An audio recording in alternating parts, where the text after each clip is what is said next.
నమస్తే, welcome to Sakshi exclusive. Hi friends, మనకు తెలిసిన ప్రపంచం వేరు, సముద్రపు లోతుల్లో దాగున్న ప్రపంచం వేరు. కానీ ఇప్పుడు ఆ సముద్రపు లోతుల్లో జీవరాశుల మధ్య ఒక కొత్త సామ్రాజ్యం నిర్మించబడుతుంది. అవును, ఇదేదో సైన్స్ ఫిక్షన్ సినిమా కాదు, చైనా రియల్గా సముద్ర గర్భంలో సృష్టిస్తున్న ఒక అద్భుతం.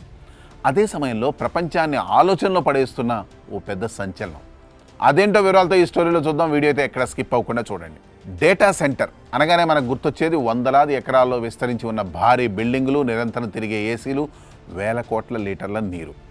Artificial intelligence, chatbots, global data వాడకం పెరిగిపోతున్న ఈ రోజుల్లో ఈ సర్వర్లను చల్లబరచడం ప్రపంచానికి ఒక పెద్ద తలనొప్పిగా మారింది. కేవలం కూలింగ్ కోసమే 40% విద్యుత్ కరిగిపోతుంది. రాబోయే 2030 నాటికి ఈ డేటా సెంటర్ల కోసం ఒక దేశానికి సరిపడా నీరు అవసరమని ఐక్యరాజ్య సమితి హెచ్చరించింది. సరిగ్గా ఇక్కడే చైనా ఒక ఊహించని మైండ్ గేమ్ ఆడింది. భూమి మీద స్థలం ఎందుకు దండగా, నీటి సమస్య ఖర్చు ఎందుకు అంటూ షాంఘై, హైనాన్ తీరాలకు మైళ్ళ దూరంలో సముద్రం గర్భంలో దాదాపు 115 అడుగుల లోతుల్లో భారీ స్టీల్ క్యాప్సూల్ను దించేసింది. ఒక్కో క్యాప్సూల్ బరువు అక్షరాల 1300 టన్నులు. అంటే 1000 కార్లను ఒకే చోట చేరిస్తే ఎంత బరువు ఉంటుందో అంత ఉంటుంది. ఇందులో దాదాపు 2000 హై ఎండ్ సర్వర్లను అమర్చి సముద్రపు చల్లని నీటిని సహజమైన కూలెంట్గా వాడుకుంటుంది. దీనివల్ల కరెంటు బిల్లు 22% తగ్గిపోవడమే కాదు, ల్యాండ్ రేట్లు, ఫ్రెష్ వాటర్ వాడకం 100% మిగిలిపోయింది. పైగా దీనికి కావాల్సిన పవర్ను సముద్రపై ఉన్న విండ్ మిల్స్ అంటే గాలి మిల్లుల ద్వారా గ్రీన్ ఎనర్జీ రూపంలో అందిస్తోంది. నిజానికి ఈ ఐడియా చైనాది కాదు. అమెరికాకి చెందిన టెక్ దిగ్గజం మైక్రోసాఫ్ట్ 2015లోనే ప్రాజెక్ట్ నాటిక్ పేరుతో దీన్ని ప్రయోగించింది. సముద్రంలో సర్వర్లు భూమి మీద కంటే 8 రెట్లు ఎక్కువ సేఫ్ అని తేల్చింది కూడా.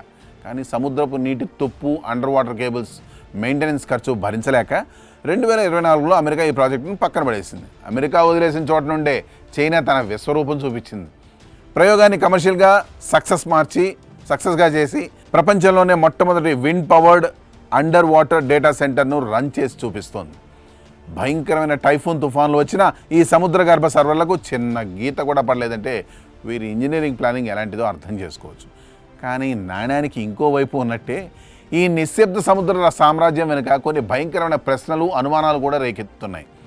పర్యావరణ శాస్త్రవేత్తలు దీనిపై తీవ్ర ఆందోళన వ్యక్తం చేస్తున్నారు. వేలాది సర్వర్ల నుండి వెలువడే విపరీతమైన వేడి సముద్రపు నీటిని వేడెక్కిస్తే అక్కడ ఉండే మూగజీవాల పరిస్థితి ఏంటి?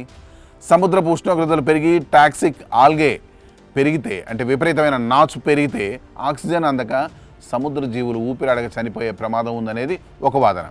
అన్నిటికంటే ముఖ్యంగా ఇంటర్నెట్ ప్రపంచాన్ని శాసించే డేటా మొత్తం సముద్ర గర్భంలో దాచడం వెనుక చైనా వ్యూహం కేవలం పర్యావరణం మాత్రమేనా, లేక గ్లోబల్ డేటా సెక్యూరిటీని, ఆర్టిఫిషియల్ ఇంటెలిజెన్స్ సూపర్ పవర్ను తన గుప్పిట్లోకి తెచ్చుకునే వ్యూహాత్మక అడుగా?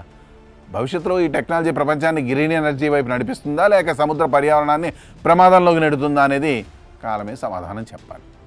ఈ స్టోరీపై మీ కామెంట్స్ తెలియజేయండి. That's all for today. This is Harikrishna signing off Sakshi exclusive.